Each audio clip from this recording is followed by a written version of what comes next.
I don't know why we went to the Cheetah. It was a place that I didn't usually go to.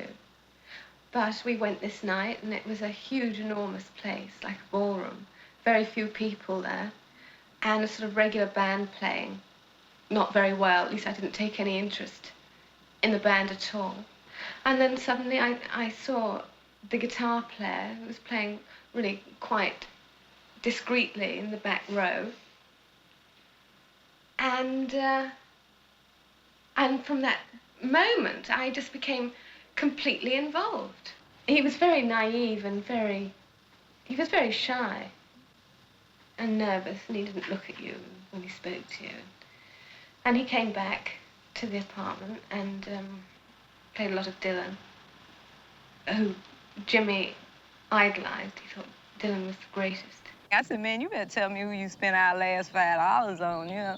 He wouldn't tell me nothing. He just kept flashing the thing. Then he finally took it out of the bag, and he still wouldn't let me read it, but he took it out of the bag and was reading some of the things it said off it to me up in the air like this, and I didn't recognize anything he said anyway. So I went off and pretended I didn't give a shit. I went off to the bedroom or something, and he finally came in there and told me it was Bob Dylan, you know.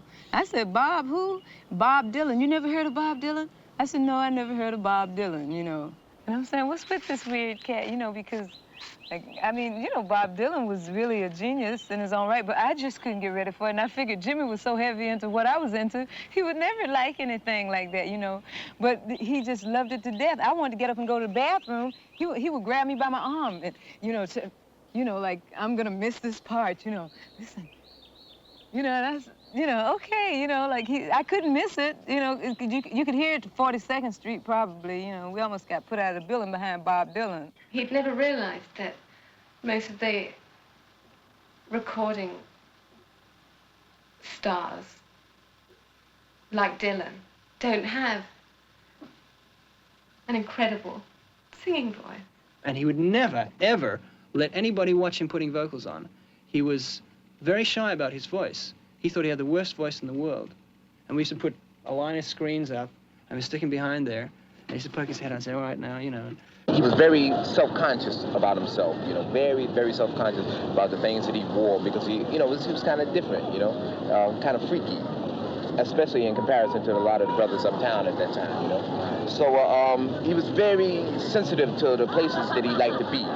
And he figured that most people, the people would tolerate him a little more over here, down here, you know, because he just blended in with the crowd, you know, which he still didn't, because he always stood out. I told this record producer there was this fantastic guitar player, singer, man playing in the Village, and would he come down and listen to him, because this is really, he's really going to like this, and he was a very materialistic man.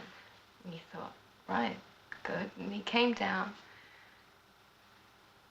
He thought I was mad. He did not see what I was talking about. That this, when he saw Jimmy, he thought, this is nothing. And then eventually I bumped into Chas Chandler, who I didn't know, but I knew was one of the Animals. And I think Jimmy was getting quite sort of desperate to record, or to at least make another step. And so Chas came down to see him and was like, it was instantaneous. I mean, there was no question in his mind. I've been on the scene a couple of times with people that say, hey, you know, Hendrix is playing so-and-so down the Village. And they said, oh, yeah, that's nice, you know, and blah, blah, blah. You know, just shine it on like it ain't no big thing, you know what I mean? But they had no idea that he was going to run into a Chas Chandler or whoever, Linda Keith or somebody, you know, that was going to really, you know, put the icing on the fucking cake, because it was just a matter of time. You know, all you had to do was get out of fucking Harlem and all those places and go somewhere with somebody with some bread and had an eye for talent, you know, wanted to see somebody show enough to do it, you know, that had it. The stage was set for Jimmy, really. I mean, it could have been anyone, but it had to be him, you know, because London was just coming into a kind of really heavy soul thing, and the blues boom was dying, and it needed someone to bring it all back to life and sort of cement it together.